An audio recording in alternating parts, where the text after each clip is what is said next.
Alright guys, so this is WWE Extreme Rules predictions for tomorrow, and it's the podcast that we are going to be doing here. You guys should know me already. I have been here multiple times with multiple pay-per-views, from Money in the Bank to the whatever, up until now. I will be also here on October 21st, that's a Thursday. I'll be here Wednesday night before Crown Jewel gets to roll in. So let's start with the first match. The predictions on the triple threat match between Sheamus, Damian Priest, and Jeff Hardy. I'm going to go for Damian Priest because he's been proving himself time and time again. But then again, Sheamus and Jeff Hardy might tag team up, and then the final drop by Sheamus. But hopefully, Damian Priest will knock that metal mask off his face again. So I'm staying with Damian Priest. I'm also going to have to say Damian Priest, but if Jeff Hardy comes out with a win, I'm going to be alright because Jeff Hardy is a legend. Sheamus has got an attitude more than any, like Damian Priest and Jeff Hardy. Yeah. But I don't mean to interrupt you, but I don't see Sheamus and Jeff Hardy working together. I see Damian Priest and Jeff Hardy working together to take out Sheamus, because Sheamus was, or it might be the other way around. Damian Priest and Sheamus might team up to take out Jeff Hardy. Yeah. And let them two fight. Yeah. Now let's talk about the Street Profits versus the Bloodline. I'm going with the Street Profits, 100%. Now we heard Montez Ford last night on SmackDown say the Bloodline, leave it at that, because I'm not going to curse, because this is the first time me not swearing here on this. So yeah, I'm going to say the Street Profits all the way, only because the Street Profits have been in it, they have made it to the top, and I don't think that the Usos got it in them to beat the Street Profits. And if they do, they're only going to get helped by either Paul Heyman or the Tribal Chief. He's not my Tribal Chief, and he's not my head of the table. So let me stop y'all right there for a second. Alright, he's not my Universal Champion. He's y'all. He is your guys' Universal Champion, not mine. But on this note, I'm still sticking with the Street Profits. Now let's talk about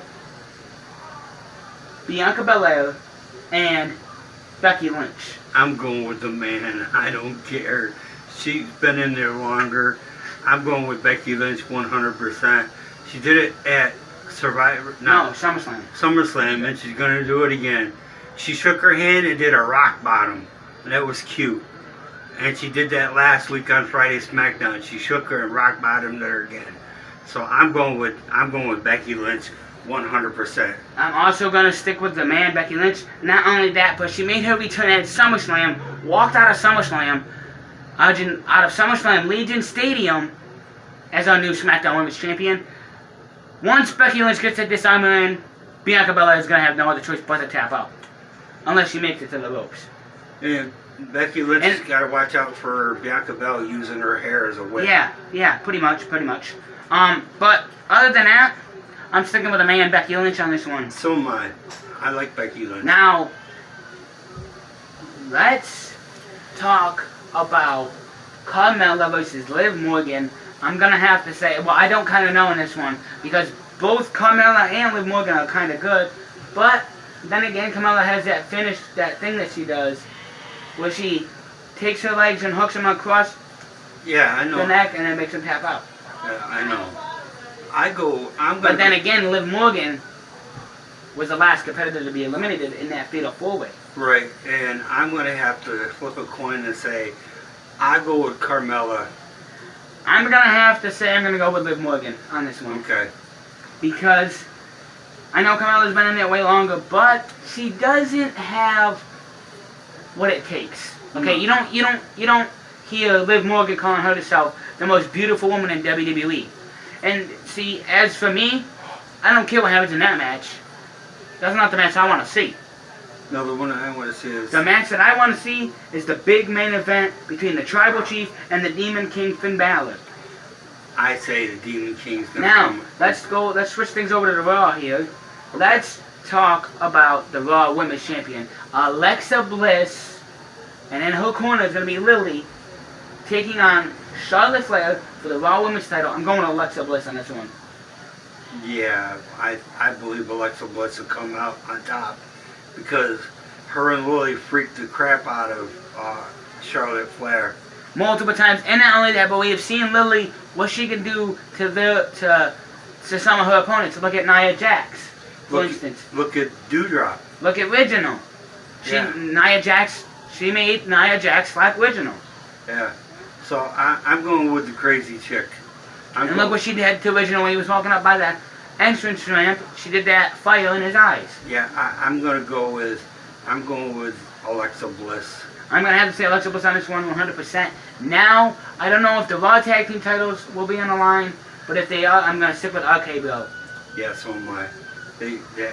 I like what Randy Orton's done for the Young Buck, Matt Riddle, bringing him up to the ranks, because that's his first title belt, you know, in WWE. No, it's not his first title Second. belt? Second. Oh, United States. Oh, yeah, he had in the United States. I'm sorry. And if it does come down to Bobby Lashley and Big E at Extreme Rules tomorrow, then I'm gonna have to go with the Almighty Bobby Lashley to get his belt back. Yep, I want Bobby Lashley to get that belt. Bobby Lashley was right on Monday Night Raw last week when he said he got cheated out of a match, which he kind of did because Bobby Lashley was no shape to defend that title in the same night after beating the Viper Randy Orton. Yeah. Too sad that the Viper didn't win that, but then again, I wanted to go back to Bobby Lashley. What about? Oh, we already talked about the Tribal Chief and his little run. Yeah, that he does every time. And that now let's talk. Now that you're back on that subject, let's talk about the huge main event. Rumors are buzzing. It's gonna be electric tomorrow. If Finn Balor walks out of Columbus, Ohio, as the new Universal Champion, that sets the stage right there at Crown Jewel. Brock Lesnar versus Finn Balor for the Universal title. But will Brock Lesnar get Finn Balor, or will he get the Demon, Finn Balor? Yeah, you don't know which he's going to get. But I'm going to say this one, Roman Reigns has to be smarter than that, and not only that, but he is also going to have to not sit there and do all that talking, and if he wants to keep the title, he's going to have to do more than that. There's no Superman punch, there's no spear, the guillotine ain't going to help him out against the Demon. He's going to have to do more than that. Yeah, but then he might have the Usos out there too. Yeah, but you also got to think about this. No Extreme Rules match? Yeah. Means Street Profits can come out. Right. And get them. Right. I agree with Or you. we could see Brock Lesnar come out, hit Roman Reigns with the F5, or Finn Balor, and let one of those two men get the belt. Yeah. I'd love to see Brock come out of the shadows like he did at SummerSlam. SummerSlam. And next Friday, everyone should know, stay tuned for Friday Night SmackDown this weekend, because it's going down on 8/7 Central, only on Fox, and it is the 2021 draft through Friday and then we'll end on Monday. But you don't want to miss Extreme Rules when it all goes down at 8/7 Central, only on the Peacock app, and you're not going to want to miss it. Extreme Rules tomorrow. I will be here, like I said, I'll be here October 20th. That is a Wednesday, to talk about Crown Jewel and the matches with Crown Jewel. But that is down the road. Tomorrow is going to be epic. I cannot wait. I cannot wait to see that Columbus, Ohio roof blow off if Finn Balor walks out as the new Universal Champion. Neither can I, but Let me know who your guys' predictions are. If you want, you can let me know on Facebook. You can let me know on Instagram. On Instagram. You can let me know on my YouTube channel. Yeah. So until Crown Jewel, see y'all.